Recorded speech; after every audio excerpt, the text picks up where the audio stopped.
उस दिन आखिरी भविष्यवाणी हुई, शब्दों का अंतिम मंत्र गूंजा। फिर अचानक आकाश मौन हो गया। ऐसा मौन कि 400 साल तक कोई शब्द नहीं आया।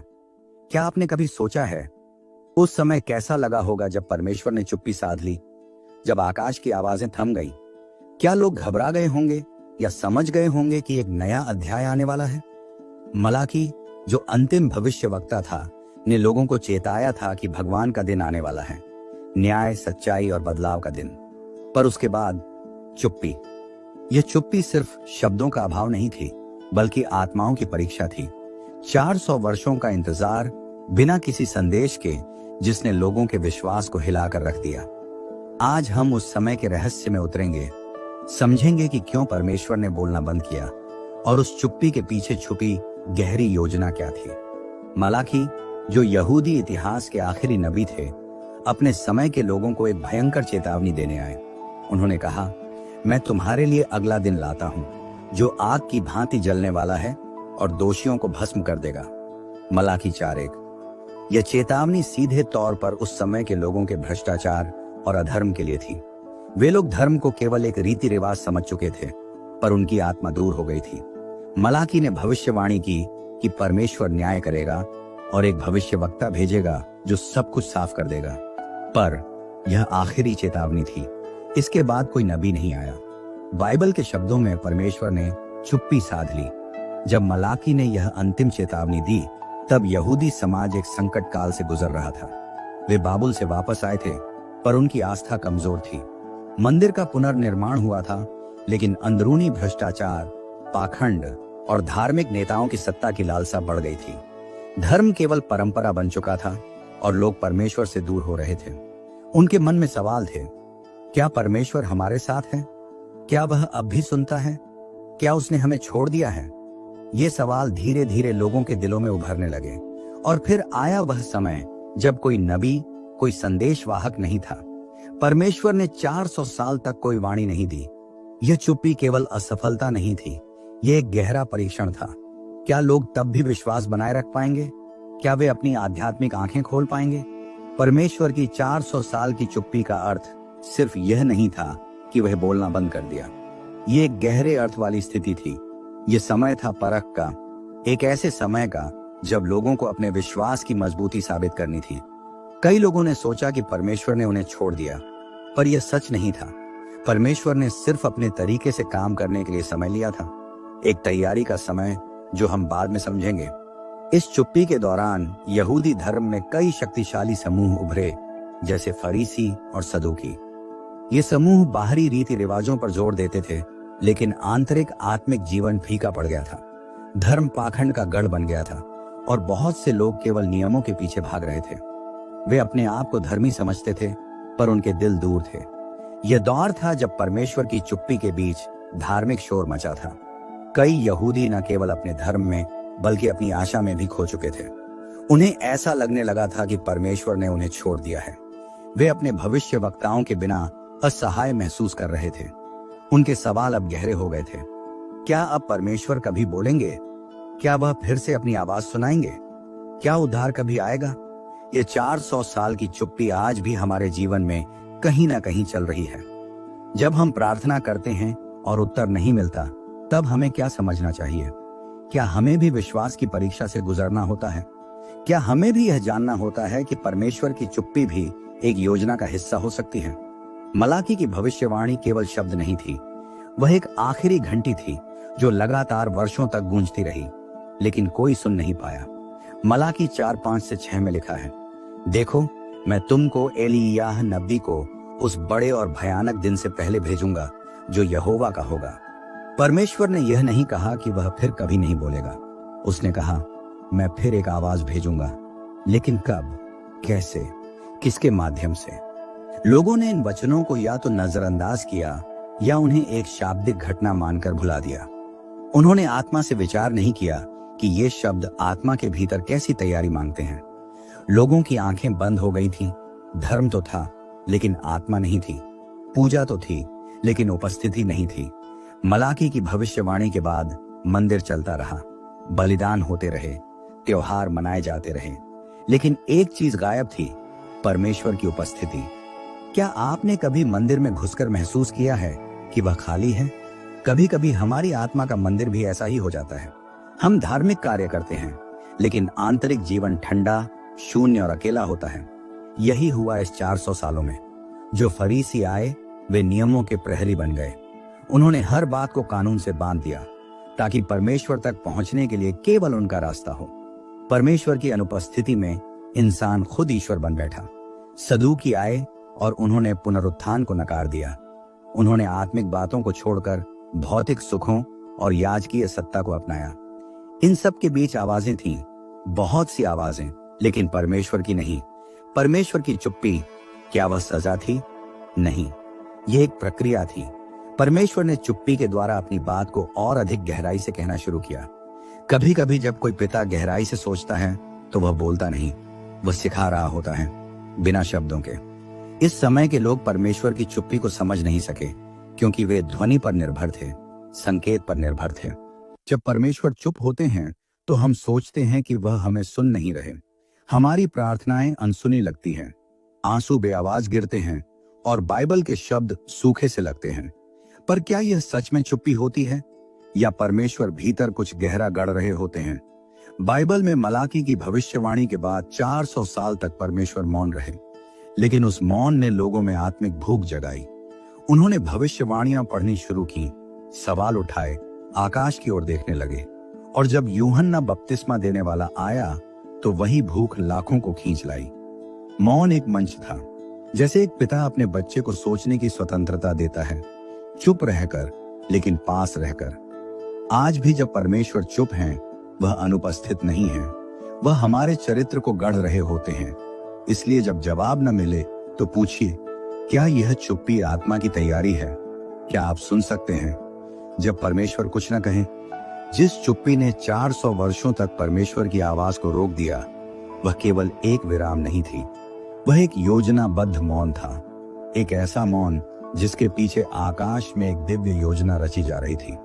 यह भाग इस रहस्य को उजागर करता है, जब पृथ्वी पर कुछ नहीं हो रहा था, तब स्वर्ग में सब कुछ बदल रहा था। धरती पर यदि मौन था तो इसका अर्थ यह नहीं कि परमेश्वर निष्क्रिय थे। वे स्वर्ग में योजना बना रहे थे, वे सही समय की प्रतीक्षा कर रहे थे। वह समय जब वचन देहधारी हो, जब उद्धार मानव इतिहास में प्रवेश करे। गलातियों 4:4 कहता है, पर जब समय पूरा हो गया तो परमेश्वर ने अपने पुत्र को भेजा, जो स्त्री से उत्पन्न हुआ और व्यवस्था के अधीन उत्पन्न हुआ। यह जब समय पूरा हो गया, यह वाक्य ही इस मौन की गहराई को प्रकट करता है। समय पूरा किया जा रहा था, स्वर्ग में प्रभु के स्वर्गदूतों को नियुक्त किया जा रहा था। गब्रियल, जो बाद में मरियम के पास जाएगा, अभी से तैयारी में था। उसका मिशन ऐसा था जिसे करने के लिए केवल सबसे पवित्र, सबसे भरोसेमंद दूत ही चुना जा सकता था। माइकेल, जो परमेश्वर की सेनाओं का प्रमुख स्वर्गदूत है, वह आत्मिक युद्धों के लिए तैनात हो रहा था, क्योंकि जब धरती पर मसीहा आएगा तब नरक की सारी शक्ति उस पर टूटेगी। प्राचीन भविष्य वक्ताओं द्वारा कही गई हर बात को पूरा करना था, और वह भी सही समय पर, सही स्थान पर। मसीहा को बेतलेहम में जन्म लेना था, मीका 5:2। उसे मिस्र से बुलाया जाना था, होशे 11:1। नासरत में बसना था, यशायाह 11:1 की छाया। इन सभी स्थानों में उपयुक्त व्यवस्था करनी थी। बेतलेहम में जनगणना की योजना बनी ताकि यूसुफ और मरियम वहां पहुंचे। मिस्र में एक आश्रय तैयार किया गया। गलील में एक नाकदार नगर नासरत को चुनना, जहां से कोई मसीहा की अपेक्षा नहीं करता। इस पूरी व्यवस्था को स्वर्ग ने तैयार किया था, चुपचाप लेकिन निश्चित रूप से। मरियम एक सामान्य सी कन्या थी, लेकिन उसकी आत्मा में विश्राम था। वह उस भीड़ का हिस्सा नहीं थी जो मसीहा को सत्ता के रूप में देखती थी। उसकी आत्मा परमेश्वर के वचनों में रमी हुई थी।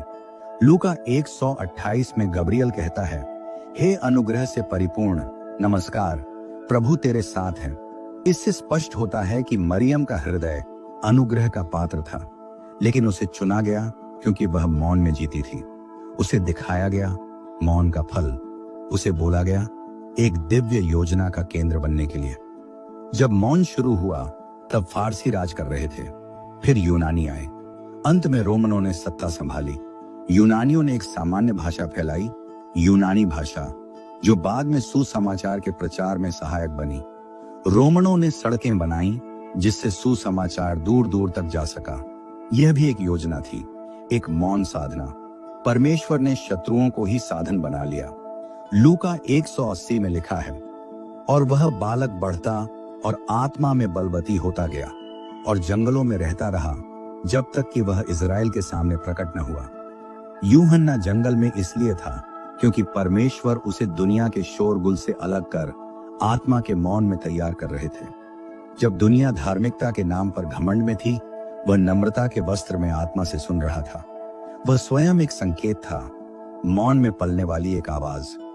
जब भी परमेश्वर कोई बड़ा कार्य करता है, आत्मिक संसार में हलचल होती है। दानियेल 10 में हमें मिलता है कि कैसे फारस के प्रधान एक आत्मिक शक्ति ने प्रभु के दूत को 21 दिन तक रोके रखा। इसी प्रकार जब यीशु को पृथ्वी पर भेजने की तैयारी हो रही थी, तब स्वर्ग में आत्मिक लड़ाइयां हो रही थी। माइकेल और उसकी सेना सक्रिय थी। शैतान को खबर थी, लेकिन समय नहीं। परमेश्वर ने सब कुछ समय के अधीन रखा और शत्रु केवल अनुमान लगा सकता था। जब परमेश्वर मौन थे, तब शैतान सक्रिय था। उसने फरीसियों, सदूकियों और हेरोदियों के मन में स्वार्थ, लालच, धार्मिक अहंकार और हिंसा को बढ़ावा दिया। उसने यहूदी समाज को बांट दिया और सत्य से दूर कर दिया। लेकिन वह यह न जानता था कि यह सब एक बड़ी योजना का हिस्सा था, जहां प्रकाश अचानक फूटेगा। यूहन्ना 1:14। और वचन देहधारी हुआ और अनुग्रह और सच्चाई से परिपूर्ण होकर हमारे बीच में वास किया।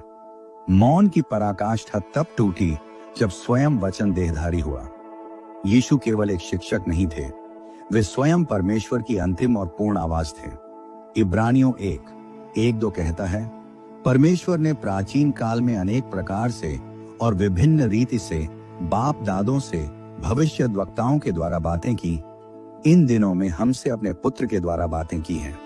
अब कोई अन्य भविष्यवक्ता नहीं, अब कोई अन्य चिन्ह नहीं, अब स्वयं परमेश्वर सामने था। जब हम परमेश्वर की चुप्पी से निराश होते हैं, तब यह भाग हमें याद दिलाता है। मौन में योजना बनती है, मौन में हृदय तैयार होते हैं, मौन में आत्मा गहरी होती है, मौन में परमेश्वर बोलते हैं, लेकिन भीतर। और इस तरह परमेश्वर के मौन के पीछे की योजना स्पष्ट होने लगी। एक ऐसा मंच तैयार हो रहा था जहां समय की पूर्णता में वचन स्वयं देहधारी होकर प्रकट होगा। लेकिन जब स्वर्ग तैयारी कर रहा था, धरती पर मानवता की आत्मिक स्थिति धीरे धीरे गिरती जा रही थी। यह भाग हमें दिखाता है कि परमेश्वर की चुप्पी के बीच मानव आत्मा कैसी विकृत होने लगी, कैसे परंपराएं परमेश्वर के स्थान पर स्थापित होने लगी और कैसे धार्मिक पाखंड ने सच्चे विश्वास को ढक दिया। 400 वर्षों तक न कोई भविष्यवाणी, न कोई स्वर्गदूत का दर्शन, न कोई दिव्य दर्शन। समय के साथ लोगों के दिल ठंडे पड़ने लगे। आरंभ में उन्होंने मलाकी की चेतावनी को गंभीरता से लिया, लेकिन पीढ़ी दर पीढ़ी चेतावनी मात्र एक कहानी बन गई। जब कोई लंबे समय तक उत्तर नहीं देता, तो या तो प्रतीक्षा मजबूत होती है या विश्वास क्षीण होने लगता है। यहूदियों में दोनों तरह की प्रतिक्रियाएं पैदा हुईं। कुछ ने मन ही मन यह मान लिया कि परमेश्वर शायद कभी नहीं बोलेगा। कुछ ने प्रतीक्षा छोड़ी ही नहीं, लेकिन वे भी थक गए थे। मौन ने आत्मा में एक तरह की बेचैनी और भटकाव पैदा कर दिया। जैसे एक बच्चा अपने पिता की आवाज के बिना बड़े हो जाए, वह भूलने लगता है कि पिता की आवाज कैसी थी। यही हुआ इज़राइल के साथ। इस मौन काल में धार्मिकता का रूप बना रहा, लेकिन उसका बल धीरे धीरे जाता रहा। लोग अब परमेश्वर की आवाज नहीं सुन रहे थे, तो उन्होंने मनुष्य की आवाज को ही अंतिम मान लिया। धार्मिक नेताओं ने नियम बनाए, परंपराएं स्थापित की और धीरे धीरे सत्य को पाखंड से ढक दिया गया। इसी समय कुछ प्रमुख धार्मिक गुट उभरने लगे। फरीसी, ये वे लोग थे जो व्यवस्था के पालन में कठोर थे। उन्होंने मूसा की व्यवस्था के साथ साथ अपने बुजुर्गों की परंपराओं को भी बराबर का स्थान दे दिया। उनका उद्देश्य अच्छा था, पवित्रता बनाए रखना, लेकिन धीरे धीरे उन्होंने परंपरा को इतना ऊंचा कर दिया कि आत्मा का स्थान खो गया। वे बाहरी धार्मिकता में विश्वास करते थे, भीतर की दया और न्याय की बात भूल चुके थे। सदूकी, ये अमीर, प्रभावशाली और याजकीय वर्ग से थे। वे केवल पेंटाट्युक, मूसा की 5 किताबें को मानते थे और पुनरुत्थान जैसी आत्मिक बातों को नकारते थे। वे रोमी शासकों से मेलजोल रखते थे और धर्म को राजनीतिक उपकरण की तरह प्रयोग करते थे। झिलॉट्स उत्साही ये कट्टर यहूदी राष्ट्रवादी थे जो रोमी शासन के खिलाफ विद्रोह के पक्षधर थे। वे परमेश्वर की बजाय तलवार से मुक्ति की अपेक्षा रखते थे, जो इस भ्रष्ट धार्मिक वातावरण से अलग हो गए थे और जंगली क्षेत्रों में जाकर पवित्र जीवन जीने का प्रयास कर रहे थे। ये अधिकतर कुमरान समुदाय में पाए जाते थे, जहां मृत सागर की लिपियां मिली। धर्म अब एक आडंबर बन चुका था। लोग अब लू, नियम और परंपराओं की पुस्तकों में इतने खो गए थे कि वचन की आत्मा को भूल बैठे थे। व्यवस्था अब जीवित परमेश्वर के साथ संबंध का मार्ग नहीं रही, वह एक जंजीर बन चुकी थी। मलाकी के बाद कोई नया वचन नहीं आया, लेकिन उन्होंने मौन को भरने के लिए नियमों की एक दीवार खड़ी कर दी। मिशना, गमेरा और फिर तलमूद। यहूदियों ने सोचा कि मौन में पवित्रता बनाए रखने के लिए और नियम आवश्यक हैं, लेकिन जब नियम परमेश्वर की आवाज को दबाने लगे तो वे आशीर्वाद नहीं बनते, बोझ बन जाते हैं। यशायाह की यह भविष्यवाणी फिर से सत्य होने लगी। यह लोग अपने मुंह से तो मेरे समीप आते हैं और अपने होठों से मेरा आदर करते हैं, परंतु इनका मन मुझसे बहुत दूर रहता है। यशायाह 29:13। परमेश्वर की चुप्पी का सबसे भयानक परिणाम यह था कि अब सच्चाई और झूठ के बीच की रेखा धुंधली हो गई थी। धार्मिक नेता सच्चे आराधना की बात तो करते थे, लेकिन उनके मन में घमंड, लालच और दिखावा था। मंदिर अब आराधना का स्थान नहीं, व्यापार का अड्डा बन गया था। जब यीशु ने आकर कहा, मेरे पिता के घर को तुमने डाकुओं की खोह बना दी है, मत्ती 21:13, तो यह केवल एक आक्षेप नहीं था, यह 400 वर्षों की सड़ी हुई धार्मिकता का पर्दाफाश था। मनुष्यों ने परमेश्वर की चुप्पी को अपने स्वार्थ के लिए प्रयोग किया। वे बोले और चिल्लाए और नियम पढ़ाए, लेकिन परमेश्वर नहीं बोला। लोग क्यों भूले इंतजार करना? क्योंकि पीढ़ियां बीत गईं। जिस तरह एक दीपक धीरे धीरे बुझता है, वैसे ही आत्मिक प्रतीक्षा भी बुझने लगी।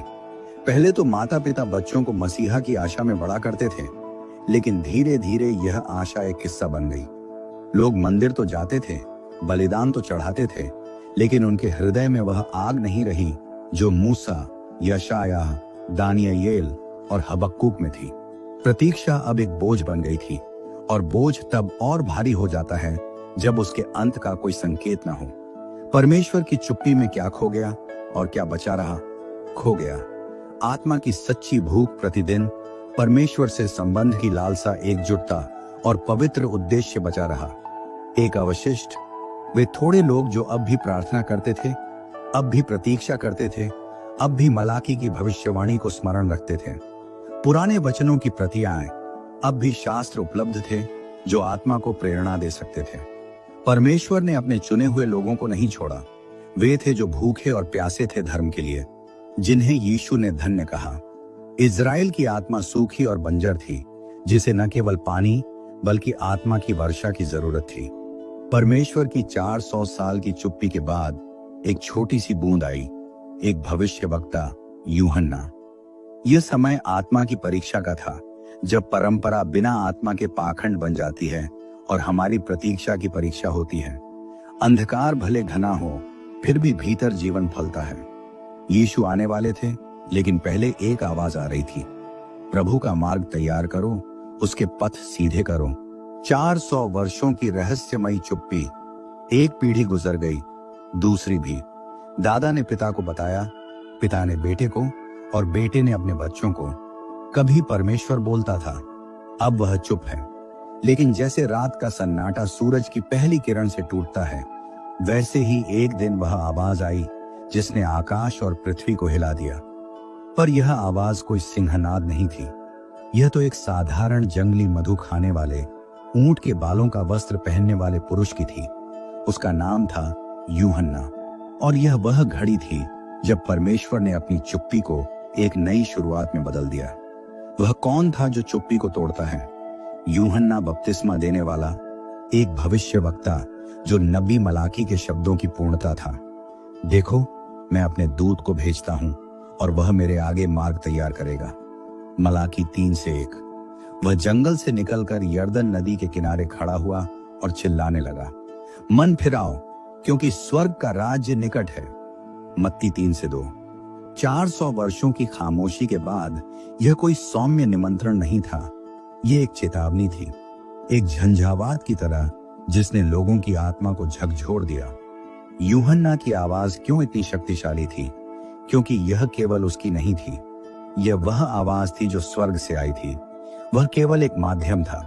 उसने कोई चमत्कार नहीं किया, कोई भविष्य नहीं बताया, केवल एक संदेश दोहराया, प्रभु का मार्ग तैयार करो। लोगों को यह समझ में नहीं आया कि यह साधारण प्रतीत होने वाला भविष्यवक्ता ही उस महान परिवर्तन की भूमिका है जिसका इंतजार वे सदियों से कर रहे थे। यूहन्ना की सबसे बड़ी पहचान यह थी कि वह अपने बारे में कुछ नहीं कहता था, वह केवल उस आने वाले की ओर इशारा करता था। मैं पानी से बपतिस्मा देता हूं, पर जो मेरे बाद आने वाला है वह मुझसे शक्तिशाली है, वह तुम्हें पवित्र आत्मा और आग से बपतिस्मा देगा। मत्ती 3:11। लोग कैसे प्रतिक्रिया करते हैं? यह एक अभूतपूर्व दृश्य था। यरूशलेम, यहूदिया और यर्दन नदी के आसपास के सभी लोग उसके पास आ रहे थे, अपने पापों को मानते थे और बपतिस्मा लेते थे। लेकिन यह केवल जनता नहीं थी, फरीसी, सदूकी, शास्त्री भी वहां आए। यूहन्ना ने उन्हें डांटते हुए कहा, हे सांपों की संतान, किसने तुम्हें आने वाले क्रोध से बचने की चतुराई सिखाई? लूका 3:7। यह कोई साधारण घोषणा नहीं थी, यह आत्मा की गहराई को काटती हुई तलवार थी, और यही उस मौन का उद्देश्य था, आत्मा को जगा देना। लेकिन एक और कदम बाकी था। वचन देहधारी हुआ। अब वह घड़ी आई जब स्वर्ग का मौन पूरी तरह टूट गया। एक दिन यूहन्ना ने यीशु को नदी की ओर आते देखा और कहा, देखो, यह परमेश्वर का मेमना है जो संसार का पाप उठा ले जाता है। यूहन्ना 1:29। यही वह क्षण था जब परमेश्वर केवल बोलता नहीं, वह स्वयं आ जाता है। वह मनुष्य के रूप में आता है। जो पहले स्वर्गीय सिंहासन पर बैठता था, अब साधारण मनुष्य की तरह चलता है। यीशु का बपतिस्मा हुआ, आकाश खुल गया और एक आवाज आई, यह मेरा प्रिय पुत्र है जिससे मैं प्रसन्न हूं। मत्ती 3:17। अब कोई संदेह नहीं बचा था, परमेश्वर बोल रहा था, और यह आवाज आत्मा, जल और देह तीनों में एक साथ प्रतिध्वनित हो रही थी। क्या परमेश्वर का यह नया बोलना लोगों को समझ आया? कई लोग चकित थे। वे सोचते थे, क्या यह वही है जिसके लिए हम इंतजार कर रहे थे? कुछ ने माना, कुछ ने नकारा, लेकिन यीशु का बोलना यूहन्ना की तरह एक ओर से नहीं था। वह तो अपने पूरे जीवन से परमेश्वर की आवाज बन गया था। उसके शब्द, उसके काम, उसके चमत्कार, उसकी दया, उसकी शिक्षाएं, सब कुछ चुप्पी का उत्तर थे। उस चुप्पी से यह नया बोलना कितना अलग था। पहले मौन में न्याय की छाया थी, अब अनुग्रह की धूप है। पहले भविष्यवक्ता कहते थे, यहोवा यूं कहता है, अब स्वयं परमेश्वर कहता है, मैं तुमसे कहता हूं। पहले संकेत थे, अब साक्षात वचन है, लेकिन सभी ने नहीं पहचाना। यूहन्ना ने कहा था, वह तुम्हारे बीच में खड़ा है जिसे तुम नहीं जानते। यूहन्ना 1:26। क्यों? क्योंकि लोगों ने परमेश्वर के चुप्पी को पाखंड से भर दिया था। उनके दिल सुनने को तैयार नहीं थे, इसलिए जब परमेश्वर बोला भी तो उन्होंने सुना नहीं। आज हम क्या सीखें इस वापसी से? जब परमेश्वर चुप होता है तो वह केवल मौन नहीं होता, वह तैयारी करता है। लेकिन जब वह बोलता है तो जरूरी नहीं वह हमारी अपेक्षा के अनुसार बोले। वह कभी भविष्यवक्ता बनकर आता है, कभी एक साधारण व्यक्ति के रूप में। कभी वह जंगल से पुकारता है तो कभी क्रूस पर चुपचाप मरता है। परमेश्वर की आवाज हमेशा शक्तिशाली होती है, चाहे वह धीमे से क्यों न बोले। प्रश्न यह नहीं कि वह बोल रहा है या नहीं, प्रश्न यह है कि क्या हम सुनने को तैयार हैं। मौन टूट गया है, लेकिन क्या हमारे दिल के पर्दे भी फटे हैं? क्या हम यूहन्ना की पुकार सुन पाए हैं? क्या हमने यीशु के पद चिन्हों को पहचाना है? आज भी परमेश्वर बोलता है, आत्मा के माध्यम से, वचन के माध्यम से, घटनाओं के माध्यम से, और कभी कभी हमारे जीवन की कठिनाइयों के माध्यम से। वह कहता है, जो कान रखते हैं वे सुने आत्मा कलीसियाओं से क्या कहती है। प्रकाशित वाक्य 2:7। 400 वर्षों का मौन केवल इतिहास नहीं था, वह एक आत्मिक पाठ है। यूहन्ना की पुकार से लेकर यीशु के शब्दों तक, यह वही परमेश्वर है जो अब भी बोल रहा है। क्या आप सुन रहे हैं? यूहन्ना की आवाज मरुभूमि में गूंज रही थी, प्रभु का मार्ग तैयार करो। लोग दशकों के मौन के बाद उस आवाज को सुन रहे थे जो आत्मा की गहराई तक जा रही थी। और फिर वह वचन देहधारी हुआ। यीशु स्वयं उनके बीच आया। लेकिन क्या वह मौन अब समाप्त हो गया था? क्या अब सब स्पष्ट था? नहीं, मौन तो केवल बदला था। वह मौन जो 400 वर्षों तक राष्ट्र के लिए था, अब व्यक्तिगत जीवन में उतर आया था। आज भी वह मौन हमारे भीतर जीवित है। हमारे जीवन के अंधेरे कोनों में, हमारी प्रार्थनाओं में जो अनुत्तरित रह जाती हैं, और उन रातों में जब हम ईमानदारी से रोते हैं लेकिन कोई जवाब नहीं आता। यह भाग उन्हीं क्षणों की बात करता है जब परमेश्वर चुप होता है और जब उसकी चुप्पी हमारी आत्मा को कचोटती है। यह भाग एक दर्पण है जिसमें हम अपने विश्वास, धैर्य और आत्मा की गहराई को देख सकते हैं। जब प्रार्थनाओं का उत्तर नहीं आता, तब क्या हो रहा होता है? बाइबल में हम कई पात्रों को देखते हैं जो वर्षों तक प्रार्थना करते रहे लेकिन उत्तर नहीं आया। हन्ना ने एक पुत्र के लिए विलाप किया और बहुत समय बाद शमूएल का जन्म हुआ। अय्यूब ने बार बार परमेश्वर से पूछा, तू कहां है? और परमेश्वर चुप रहा जब तक वह स्वयं प्रकट न हो गया। इससे क्या सिद्ध होता है? परमेश्वर की चुप्पी उसका इनकार नहीं होती। वह चुप रहता है क्योंकि वह हमारे धैर्य को परखता है, हमारी आत्मा की गहराई में उतरना चाहता है।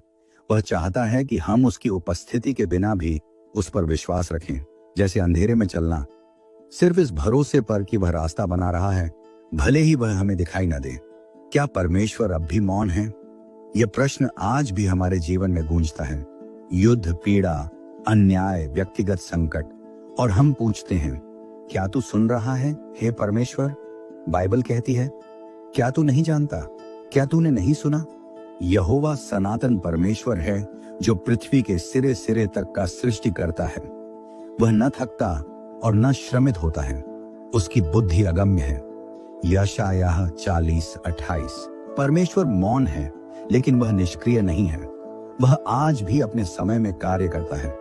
वह हमारी घड़ियों के अनुसार नहीं चलता, वह अपनी योजना के अनुसार आता है।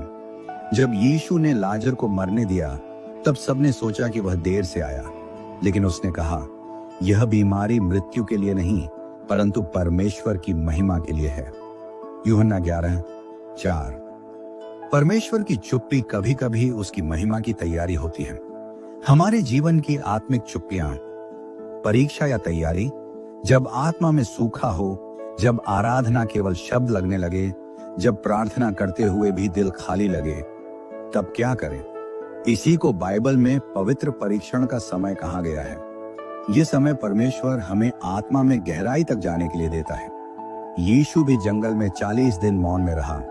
यह उसकी सार्वजनिक सेवा से पहले की तैयारी थी।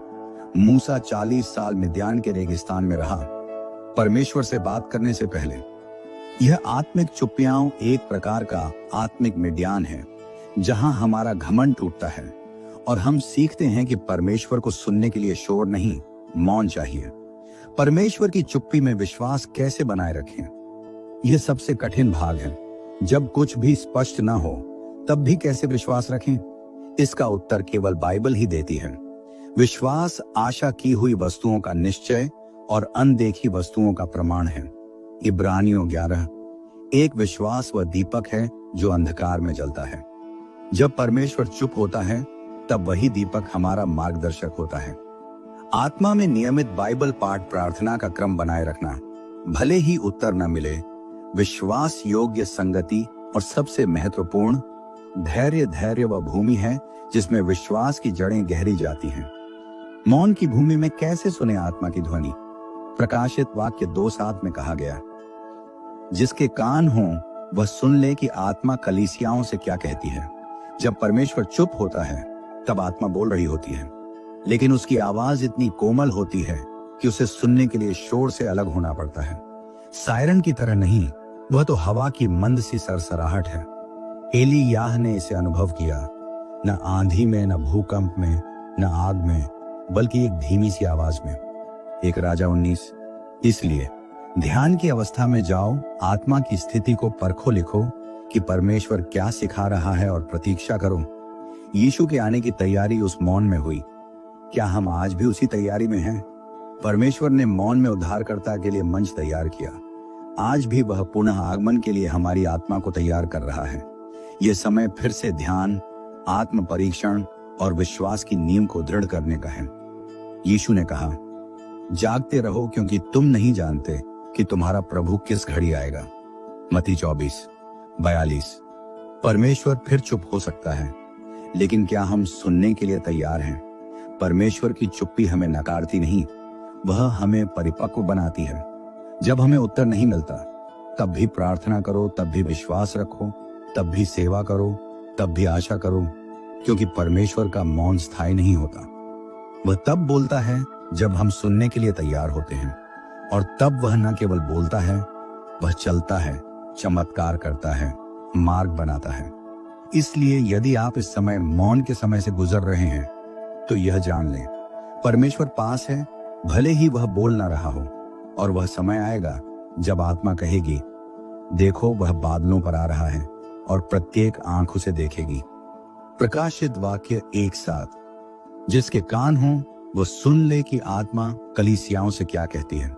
वीडियो पसंद आए तो लाइक, शेयर और चैनल को सब्सक्राइब कर सकते हैं।